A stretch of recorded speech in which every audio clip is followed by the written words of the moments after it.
Hello, magandang gabi po sa inyong lahat. Ito po ang inyong favorite American colony traitor na si Sas Rogando Sasot. Ayan. Kamusta po kayo? Diyos mio. Kakatapos lang ng klase ko. Chinese lessons. Nakakaloka na ang aming mga lessons. Pero, laban para sa kaputahan. Hello everyone! Ayan, binabati ko pa lamang ang mga kakatune in pa lang. Ayan. So, alam nyo naman, eto, Thursday again. Hello, Areo. Present ka na naman. Ayan. So, magandang ating topic ngayong gabing ito. Ang pamagat po nito ay International Cooperation explained ng isang tambay sa kanto, Rational China Policy. Ayan. Any tea to spill? Romire wala. Usapang usapang seryoso. Manood ka na lang ng showbiz balita kung ayaw mo ng usapang seryoso. Ano lang ito, para sa mga gustong matuto at maligaw ng landas. Charot. Hello, watching, yung Jubail KSS? Hi, Ann! Ayan. So, hinihintay ko pa ang mga sangkatauhan para isang bagsakan na lang tayo. Ayan. Ano to, guys? Gagamitin ko na ang kapangyarihan ko. Ang buong kapangyarihan ko. Sana nandito si Joey. Joey, sandali nga, matawagan nga si Joey. Mamaya na. Joey girl, nasaan ka? Nasaan ka? So, anyway, mamaya na. So, binabati ko po kayo ng isang magandang evening. Ayan. Ang ating pag-uusapan ngayon ay para magkaroon po kayo ng idea sa buhay-buhay tungkol po sa negotiation. Okay? Alright, so, hello sa mga nasa Davao City. Ito po ay Free International Relations Lesson. Okay. Ano ito? Mga ano bang pang-year ito sa International Relations Curriculum? Third year. Final year. Pang-final year ito ng IR. Third year sa Netherlands. So, kung meron ditong, kung may IR dyan sa Pilipinas, pang fourth year. Or pang master's level na itong pagdi-discuss natin. Anong sabi ni Mr. Me? Anong YouTube po? YouTube ng ano? YouTube ng ano? So, yung mga gustong i-repost at i-YouTube ang aking mga live, you can do so freely. Hello sa mga nasa Ormoc City. Hello! Ayan. Sabi ni Romire, ayan. I want to know this kind of negotiation. Magandang gabi. Gikan sa Cebu. Magandang gabi sa mga nasa Hong Kong. Ayan.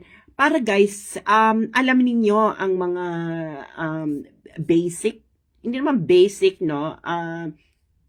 Marami kasing mga konsepto na binabato-bato sa inyo na mali-mali naman ang mga pinagsasabi ng mga tao nagbabato-bato sa inyo. Ngayon, ipapaliwanag ko ang masalimuot na usapin ng international negotiation sa pamamagitan ng utak ng tambay sa kanto. Hindi po ako expert, isa po akong tambay sa kanto. Okay. So, hello Jennifer, watching from Paris. At ma-apply, actually, itong i-discuss natin ngayong gabi ay ma-apply nyo rin sa inyong pang-araw-araw na buhay. Okay? Pang-araw-araw na buhay. At ano lang naman ito, sisimplihan natin ang komplikado gamit ang salita ng isang tambay sa kanto. Magandang gabi sa mga nasa Tokyo. Sabi ni Celestina, anong say mo sa bagong criteria ng MU? I'm not following it. I'm bored. Anyway. Hello sa mga nasa Virginia, USA. Sino ba ito nag-message sa akin? Ano ito? Bakit may 1,000 peso bill? Ano yan? Ano itong 1,000 peso bill? May original at fake na 1,000 peso bill. Alam niyo na ba yung original at fake na 1,000 peso bill? Bakit pinapadala sa akin to? Anyway, pero meron palang fake at real na 1,000 peso bill. Ready na ba kayo? Handa na ba tayo sa ating lesson for tonight? International negotiation mula sa isang tambay sa kanto. Hello sa mga nasa New Zealand, magandang gabi. Hello sa mga nasa Davao, para maintindihan nyo ang mga nagaganap, no? Mga nagaganap sa mga buhay-buhay. Okay. Para hindi kayo napaiikot-ikot ng mga ginagawa kayong mangmang, 'di ba? Lalo na yung mga tinatawag nilang sariling mga expert daw sila. Pero, sige na nga. Paulit-ulit na lang nating sabihing expert kayo. Hello, Maricon, na isang biological woman. Hello sa mga nasa Malaysia, Maricon. Yes, isa lang po akong tambay sa kanto, hindi pa ako expert.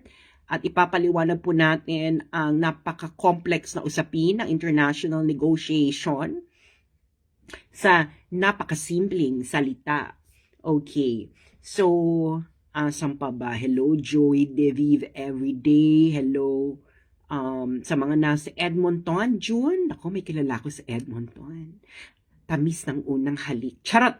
Hello sa mga nasa Ontario, Canada. Hello sa mga nasa Cotabato City. Free knowledge to ponder.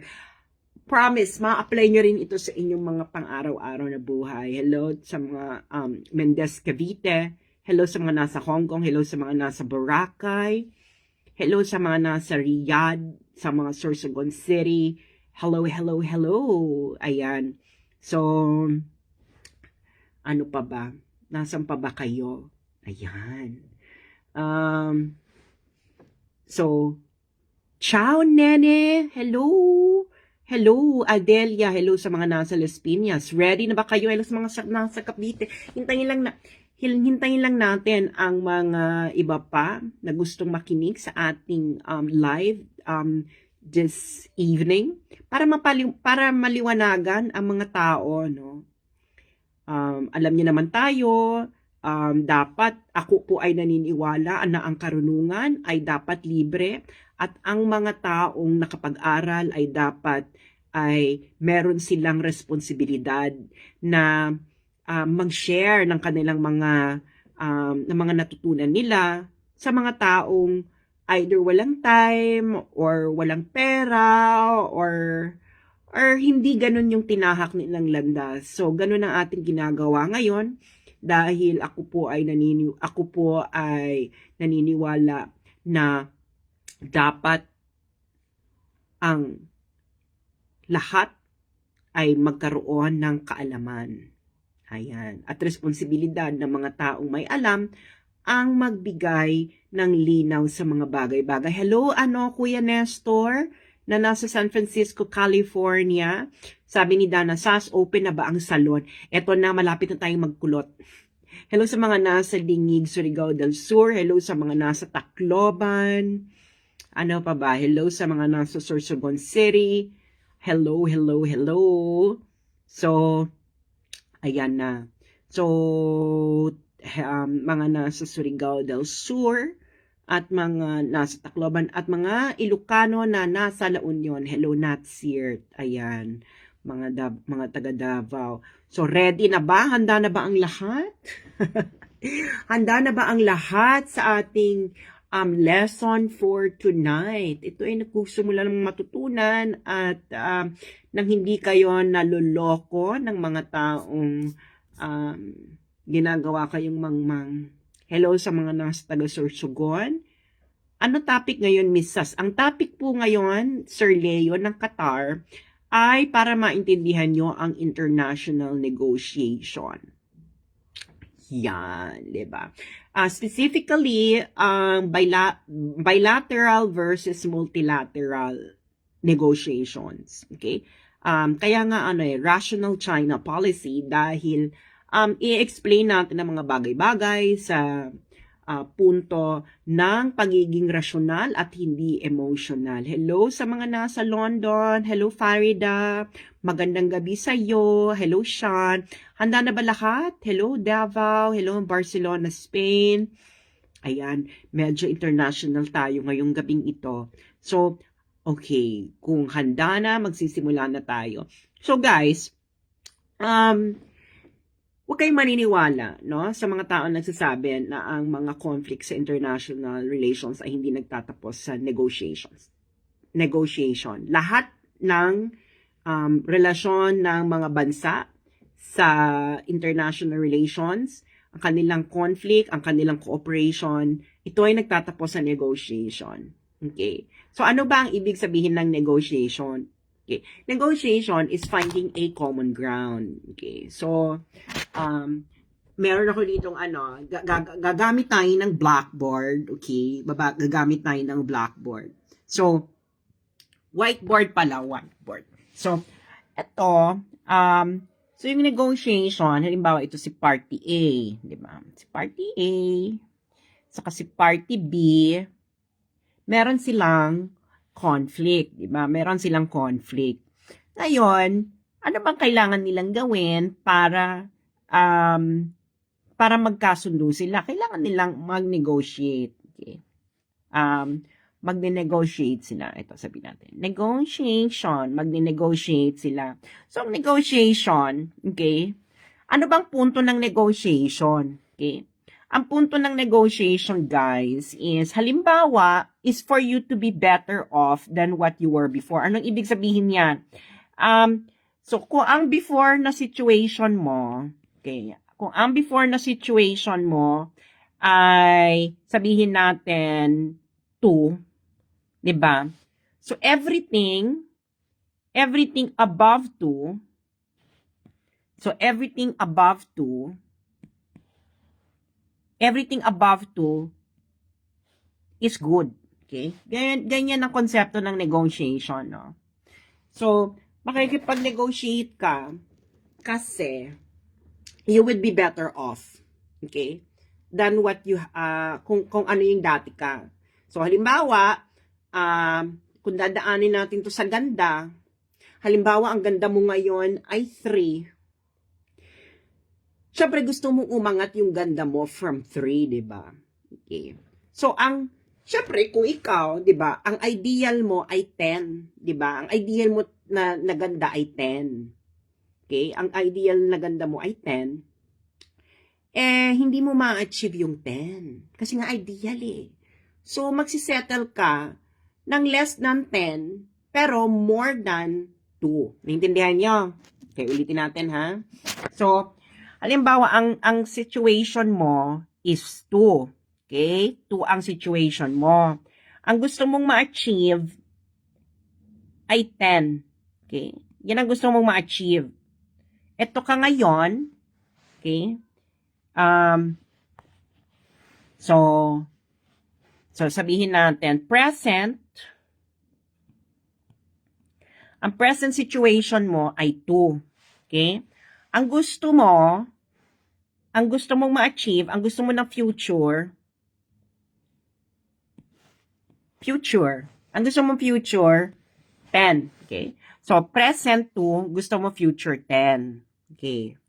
Ngayon, ano yung konsepto ng negotiation? Ang konsepto ng negotiation is, kailangan maka-achieve ka na more than 2. Okay? More than 2.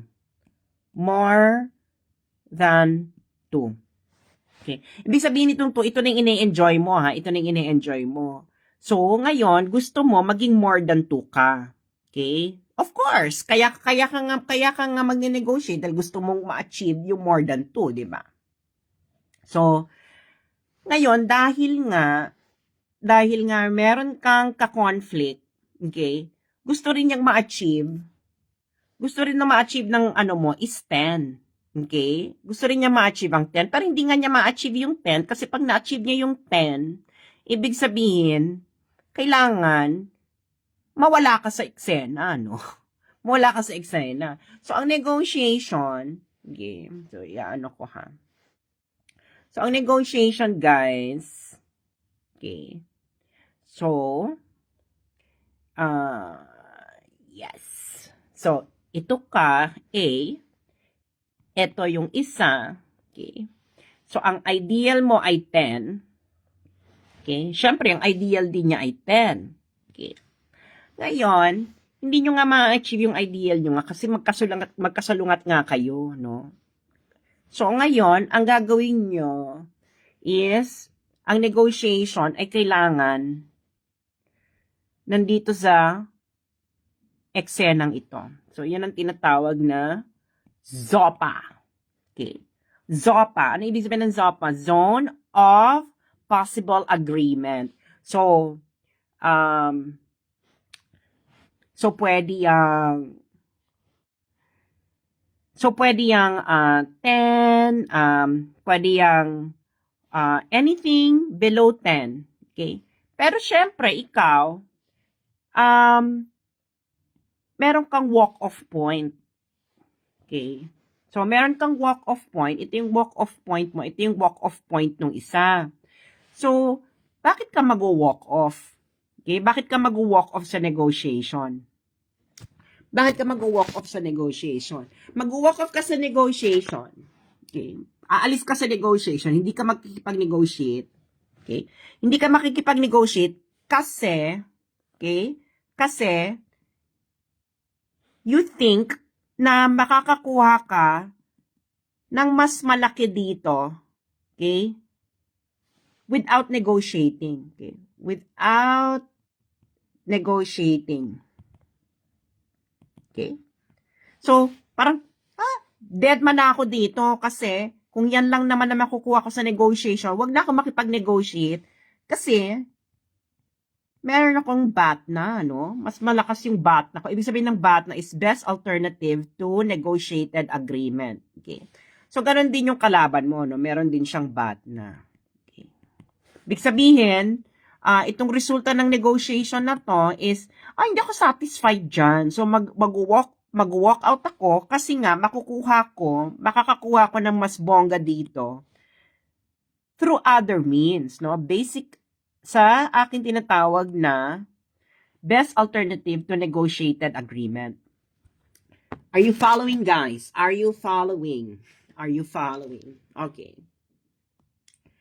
Okay. So, ngayon, itong sa situation sa China, meron silang tinatawag, no? Ayaw nila ng bilateral kasi daw, mas malakas na yung China sa atin. So, kailangan magsama tayo ng iba. So, gawin daw multilateral. So, bilateral, dalawa lang kayo, China and the Philippines. Pag multilateral, marami kayo, more than 2. So trilateral. Trilateral, 3. So, pag 4, multilateral. Pero sabihin na natin, 3 and above is multilateral. Okay, multilateral. So, bilateral, dalawa lang kayo. Multilateral is 3 and above. Okay. So, huwag na natin pakomplikaduhin na isama pa natin yung trilateral. Okay. Pero ipapakita ko sa inyo kung bakit mas makakabuti sa'yo na bilateral. Okay. Ito, pakipakita ko sa iyo, ha? So, ganito kasi ang bilateral muna tayo. Ayan. So, sa ano muna tayo? Bilateral. Ayan. So, bilateral muna tayo. So, ito. China and Philippines. Okay. So, China and Philippines, direkta sila. Kasi nga bilateral eh. Okay?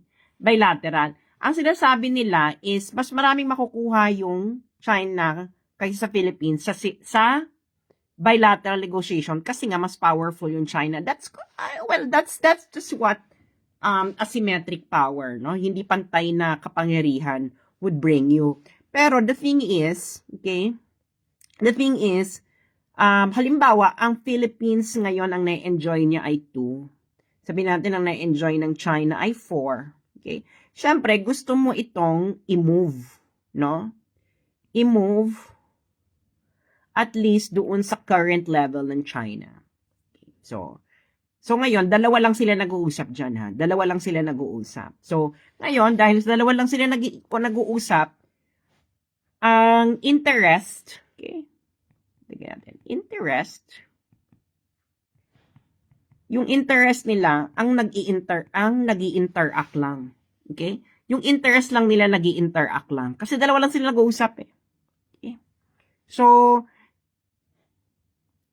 mas yung zone of ano nito, possible agreement, mas malawak kasi dalawa lang sila eh. Nagigets ninyo? Dalawa lang sila. Okay. Ngayon, kung multilateral, let's say tatlo. Lagyan natin ng United States. So China, US, Philippines. Okay. Ngayon, ang idea kasi nila ng ganyan, lagyan pa natin ng Japan. Okay. Okay, lagyan pa natin ng Japan. Ano pa? Pag gusto nyo, Australia. Lagay na natin lahat kasi sabi nila the more the merrier, no? Australia. Sino pa ba? South Korea. Okay, South Korea. Sino pa? Sino pa gusto nyo? Canada. Okay, Canada. Okay. Okay. Sabi kasi nila, okay, ganyan. Pag ganyan, mas effective kasi mas marami. Okay. Ang hindi nila sinasabi, ganito. Ang lahat ng yan, okay,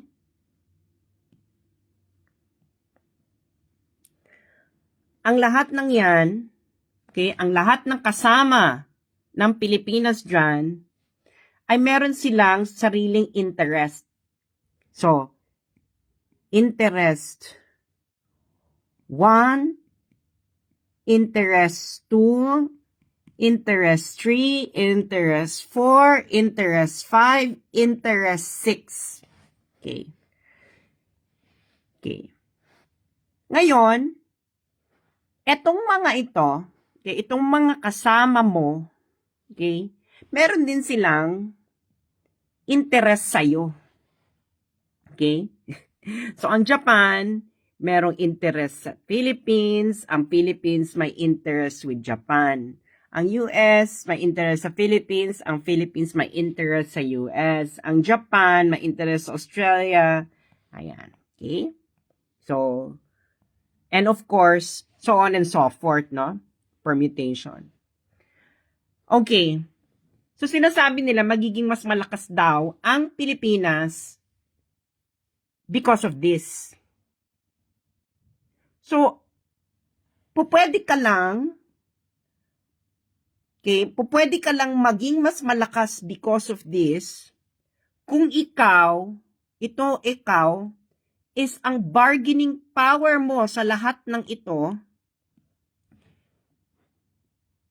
ay bongga. Okay? Kasi, girl, makikipag-bargain ka rin sa mga yan. Okay? Dahil bakla ka, hindi yan tutulong sa'yo nang wala kang ibibigay in return. Ano ba yan? Ganun yun, girl. Okay? Ngayon meron din sila, halimbawa itong US, China, Philippines. Yan pa lang ha, yan pa lang tayo. US, Philippines, China. Ang US, meron niyang interest with China, meron niyang interest with the Philippines. Ang China may interest sa Philippines. Ngayon itong US, kung makukuha niya yung kanyang interest, okay, by sacrificing Philippine interest, it will do it. Gets ninyo? So, they will do it. Okay? Ngayon, bakit mahirap ito? Okay? Bakit mas mahirap ito? Mas hindi mo makukuha lalo yung gusto mo dyan. Okay? Kasi, meron tinatawag tayong collective action problem.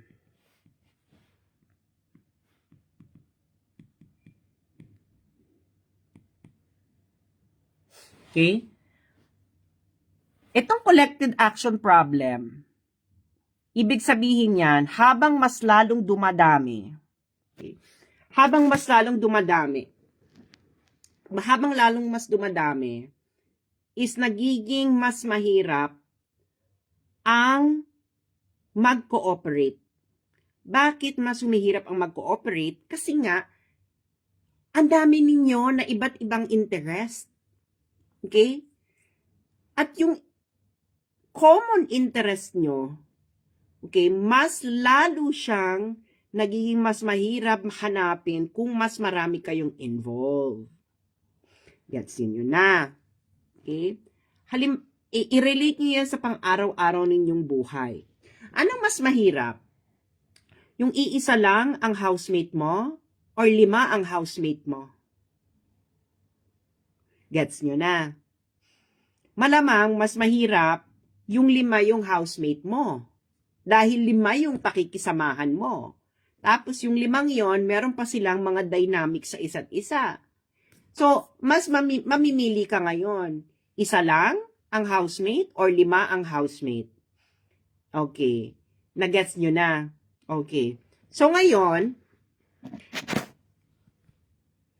itong collective action problem, kahit ito, may collective action problem. Okay? Kasi yan ang characteristic ng cooperation. No?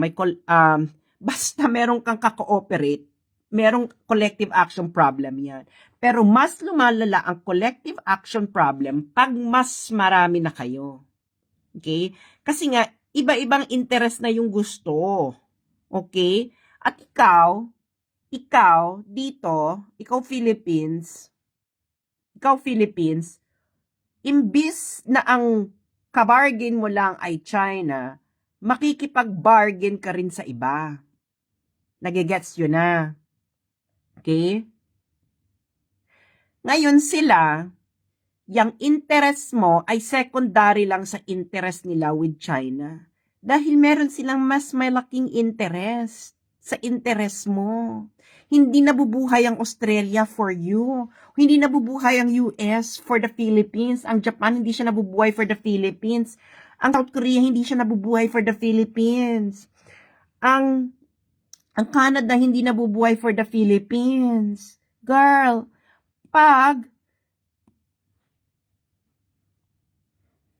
sila, okay, pag ito, nakuha niya yung gusto niya without including you, iuhulog ka na niya, girl. Gets nyo na. Oh. Mas mahirap ang mas marami. Ganyan din sa housemates. The more na meron kang housemates, na mas mahirap i-manage ang bahay ninyo. Alam nyo yan. 'Di ba? Kumpara sa dadalawa lang kayo. Nagets nyo na. Nagets nyo na kung bakit matalino ang foreign policy ni Duterte. Nagets nyo na. Ngayon, kasi nga, itong mga kasama mo dyan, okay, yung interest mo, girl, secondary lang yan sa interest nila. Okay? Secondary lang yan sa interest nila. Yung interest mo. Kaya kanya sinama dahil gusto niya ng pamato. Gusto niya ng pamusta. Okay? Yun ang role mo dyan. Dahil wala ka namang, mahina naman yung bargaining power mo doon sa iba eh. Ano ba sa tingin mo? Itong mga bansang ito ay sinasamahan ka dahil gusto kang kantahan ng Kumbaya, My Lord? Siyempre, may gusto rin sila na makuha sa'yo. So ngayon, dahil may gusto silang makuha sa'yo, anong nangyayari sa'yo? Mag-give ka na dun sa marami, sa iba't iba, mag-give ka pa sa China. So nangyayari sa'yo? Mas makakabuti ba yun sa'yo? Yun ang katotohanan, mga friends. Hindi mo kaya nga halimbawa sa mga negosyo, no? There are times na mas mabuti na meron kayong collective bargaining. 'Di ba? Pero There are times as well na mas makakainam sa'yo na empleyado kang isa na direkta kang nakikinegotiate doon sa employer. Okay? Kasi, mas magkakaintindihan kayo eh. Kasi pag bilateral, dalawa lang, mas maiintindihan nyo yung utak ng isa't isa. Kasi dalawa lang kayo eh. So, mas madaling magkaroon ng cooperation pag dalawa lang kayo. Pero pag 5 na kayo, 5 utak na yan. Okay? Ikaw to, yan, Pilipinas, ikaw yan. Kailangan mong intindihin to, intindihin ito, intindihin ito, para magkaroon kayo ng understanding. Okay? Hindi po gang up. Okay? Hindi po gang up ang nangyayari sa multilateral. Kayong 5, kailangan kayong magkasunduan para magkaroon kayo ng agreement. Nag-gets yun na kung gaano kahirap kumpara sa dalawa lang. Pero dahil nga ayaw nyong makinig sa tambay sa kanto, gusto nyong makinig dun sa nagsasabi na mas maganda, na mas madali at maayos ang 5 housemates kaysa iisa lang ang housemate mo, eh doon ka na makinig. Huwag ka na makinig sa tambay sa kanto. Diba? So, ayun lang po. Maraming salamat at sana ay may napulot kayong araw ngayong gabing ito. Thank you.